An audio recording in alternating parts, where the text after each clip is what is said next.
আসসালামু আলাইকুম রহমতুল্লাহ। মা এমন একটি নাম যিনি ছোটোবেলা থেকে আমাদেরকে এই পর্যন্ত বড় করলেন। নিজেদের স্নেহ মায়া এবং অন্যদের তুলনায় মাকে নিয়ে কোনো সংজ্ঞা হয় না। আসলে মায়ের স্থানই আছে। তাছাড়াও কোরআনের মধ্যে বলছেন ওয়ালা তাকুল্লাহুমা উফিন। আল্লাহ রাব্বুল আলামিন কোরআনের মধ্যে বলছেন মা বাবার কণ্ঠেশ্বর থেকে, মা বাবার মুখ থেকে যেন কোরআনের এই যে উফিন দ্বারা বোঝানো হচ্ছে যে উফ শব্দটা যেন না হয়। আজকে বাংলাদেশের মধ্যে অনেকেই দেখা যায় যে মায়ের সাথে খারাপ আচরণ করে, মা বাবাকে বৃদ্ধাশ্রমে রাখে।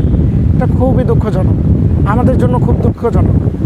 অথচ আমরা বলি মাতৃ দেশ, আমাদের এই মাতৃভাষা বাংলা ভাষা আমরা বলে থাকি। তা আমাদের জন্য খুবই গর্বিত।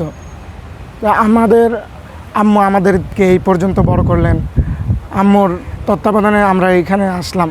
আমাদেরকে আম্মুর দোয়ার কারণে এতটুকু পর্যন্ত আসা। মা বাবার দোয়া না থাকলে কোনো দিনও কেউ বড় হইতে পারে না। আসলে মা বাবার দোয়ার কারণেই মানুষ বড় হয়েছে।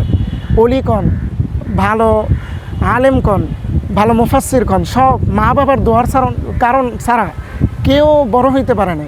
এমন ডাক্তার কন, আদর্শবান ডাক্তার কে হয়? একজন মা বাবা যদি তাকে আদর্শ শিক্ষা দেয় তাহলে এর কারণে সে আদর্শবান ডাক্তার হবে। তো মা বাবার কারণে আমরা এই পর্যন্ত আসতে পারছি। কেন? বেয়াদবি না, মা বাবার সাথে শ্রদ্ধার, মা বাবার সাথে সম্মানের আচরণ। সম্মান কিভাবে করে? সম্মান আমরা মা বাবার সাথে কিভাবে আচরণ করি? মাকে বলি এইখান থেকে যাও, এটা লাগবে না, ওইটা লাগবে না। এটা মা বাবার আচরণ না। ওনাদের মাকাম অনেক উঁচা, ওনাদের মাকাম অনেক আফজল, আমাদের থেকে অনেক আফজল। যদি একবার বরদোয়া এসে পড়ে তাহলে কোনো উপায় হবে না। আল্লাহ আমাদেরকে মা বাবার প্রতি শ্রদ্ধাশীল হওয়ার তৌফিক দান করুন। আজকের এই দিনে আপনার মায়ের কোন স্মৃতিটা খুব বেশি মনে পড়ছে? মায়ের স্মৃতি বলতে তো সবই বোঝা যায় যে মা তো স্মৃতিহীন, অর্থাৎ মার স্মৃতি বলতে সবসময় প্রত্যেকটা ক্ষণে প্রত্যেকটা স্থানে মায়ের সেই স্মৃতি ভেসে ওঠে। মা যেখানেই যায় মায়ের স্মৃতি ভেসে ওঠে। মা তো মাই, যেই মা 10 মাস 10 দিন গর্ভে রেখে আমাদেরকে ভূপৃষ্ঠে এই দুনিয়ার মধ্যে আনলেন, মাধ্যম মা বাবা। তো এই মা বাবার আমরা কেয়ার করি না, মা বাবাকে আমরা দেখি না। তো এই মা বাবার স্মৃতি নিয়ে আমি কী বলবো? মা বাবা তো মা বাবার স্থানই। এখন মনে পড়ছে মা আমাদেরকে এত আদর করেন, এত যত্ন করেন। আমি বাসায় গেলে সর্বপ্রথম আম্মুই আমাকে সবসময় দেখেন। আম্মুই বলে যে কোথা থেকে আসলি, কেন আসলি? একটু দেরি করলে বলে এখনও আসছিস না। রাত্র 8টার পরে তো আমি বাইরেই থাকতে পারি না, আমাকে ফোন দিয়ে ঘরে নিয়ে যাওয়া হয়।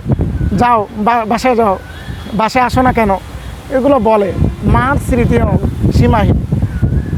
আজকে এই দিনে মায়ের উদ্দেশ্যে কিছু এই দিনে মায়ের উদ্দেশ্যে বলা হলো আল্লাহ রাব্বুল আলামিন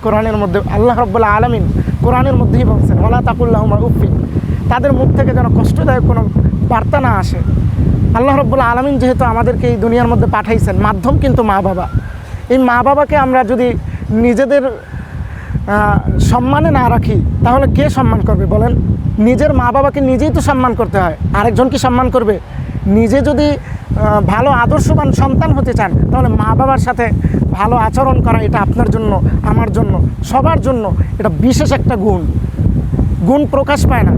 কিন্তু যখন আপনি মা বাবার খেদমতে যাইবেন, যখন আপনি মা বাবার খেদমতে থাকবেন, ওই মুহূর্তটা দুনিয়ার সবচেয়ে বেশি আফজল। দুনিয়ার সব তো কাজ হয়, কিন্তু মা বাবার খেদমতের কাজ এটা সবাই করতে পারে না। কারণ এখন দেখা যায় অনেক মানুষ হাঁটে চলে কিন্তু তারা মা বাবার খেদমত করে না। মা বাবার দিকে দেখলে তাদের কণ্ঠস্বর যেন উঁচু হয়ে যায়, কিন্তু সেখানে গেলে কেন হয়? সেখানে তাদের ভাবভঙ্গিমা মনে হয় সেই বড়, অথচ মা বাবা কিন্তু আলাদা পর্যায়ের। তা আমাদের স্থান নিচে, মা বাবার স্থান উপরে। তো এই দিনের উপলক্ষে বলা হলো যে মা বাবার প্রতি আমরা যত্নবান হব, মা বাবাকে আমরা সম্মান করব, তাজিমের চোখে দেখব। আল্লাহ রাব্বুল আলামিন আমাদেরকে এই তৌফিক দান করুক। আচ্ছা, মায়ের আছে তবে স্পেসিফিক একটি ঘটনা যদি জানতে চাই। এমন বহু ঘটনা আছে, তবে মা বাবার ঘটনা এগুলো বলা এটা আমাদের জন্য শিক্ষণীয় জিনিস। তা আমরা বলি যে যখন আমরা বাইরে থাকি, আমরা বিভিন্ন কাজে ব্যস্ত থাকি, তা আমাদের সর্বপ্রথম আমার ফোন, আমার যে ব্যক্তিগত ফোন, যে ফোনের মধ্যে সর্বপ্রথম যদি কোনো ফোন আসে তাহলে সর্বপ্রথম মা, তারপর বাবা, তারপর আত্মীয় স্বজন। আমি মায়ের ফোন ছাড়া আমার ফোনে কোনো অত ফোন নাই, এত কেউ ফোনও দেয় না, আমার খোঁজও এত ইয়া না।